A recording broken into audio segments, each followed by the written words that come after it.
Welcome to Chikballapur Adiyogi.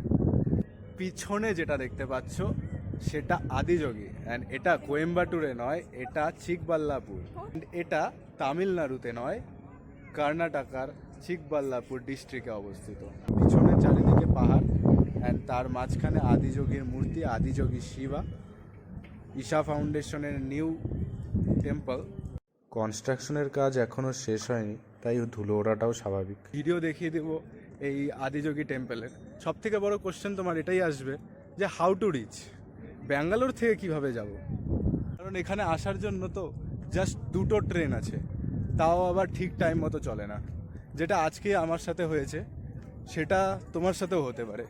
পুরো 1.5 ঘন্টা late train, শেষমেশ আমাকে বাসে আসতে হয়েছে। তোমাদেরকে আমি বলেই দেবো, to reach Chikkaballapur Adiyogi in just 180 টাকার তোমার ট্রিপ হতে চলেছে। খুবই easy and affordable, low budget trip. সবার প্রথমে তোমাকে পৌঁছে যেতে হবে ম্যাজেস্টিকের বাস স্ট্যান্ডে, মানে কেম্পেগৌড়া বাস স্ট্যান্ডে। সেইখানে কেএসআরসিটিসি অর্থাৎ কর্ণাটকা স্টেট ট্রান্সপোর্টের বাস করে সোজা চলে যেতে পারবে চিক্কাবাল্লাপুর। তার জন্য তোমাকে যেতে হবে প্ল্যাটফর্ম নাম্বার 1, সেখান থেকে 70 রুপিস ফেয়ার। তো বন্ধুরা, চলে এসেছি চিক্কাবাল্লাপুর। চিক্কাবাল্লাপুর বাস টার্মিনাস এটা। এখান থেকেই পাওয়া যাবে ঈশা ফাউন্ডেশনের জন্য বাস। বাসের ফার্স্ট গেটে চলে যাবে, সেখান থেকে জিজ্ঞাসা করে নেবে বাসের জন্য। ঈশার বাস 20 রুপিস জাস্ট নেবে। এটা হলো ঈশা ফাউন্ডেশন যাওয়ার জন্য বাস। এর ভাড়া 20 টাকা করে।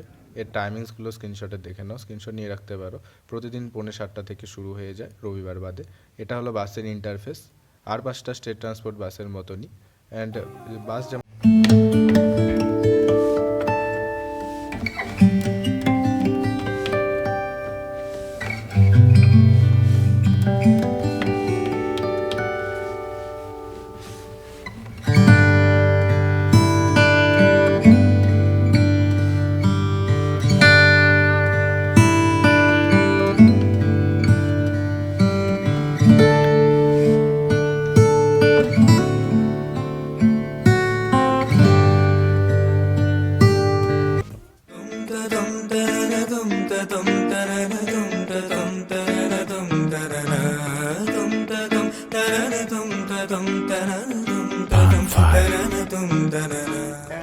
লিস্ট চলে এসেছি আদিযোগীর সামনে।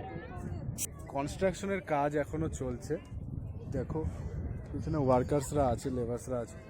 কাজ এখনো চলছে, কমপ্লিট হয়নি, বাট ট্যুরিস্টদের জন্য ইনাগুরেশন হয়ে গেছে। ঈশা ফাউন্ডেশন, যেটা তামিলনাড়ুর কোয়েম্বাটুর ডিস্ট্রিক্টে অবস্থিত, সেটার প্রতিষ্ঠাতা হলেন জগ্গি বাসুদেবা সাদগুরু। সাদগুরুকে আমি অনেক দিন আগে থেকে ফলো করি, বিগত 5 বছর ধরে ফলো করছি। তিনি ছিলেন যার জন্য আমি সেই সময় যে ডিপ্রেশনে ছিলাম সেটা থেকে ওভারকাম করতে পেরেছি। তাই খুব ইচ্ছা ছিল ওনার ঈশা ফাউন্ডেশনের আদিযোগীতে গিয়ে একবার অন্তত ঘুরে আসি। সকলকে অনেক অনেক ধন্যবাদ। ভিডিও ভালো লাগলে লাইক করো, বন্ধুদের সাথে শেয়ার করো, কমেন্টে জানাও কেমন লেগেছে, অ্যান্ড সাবস্ক্রাইব করে দিয়ে যাও।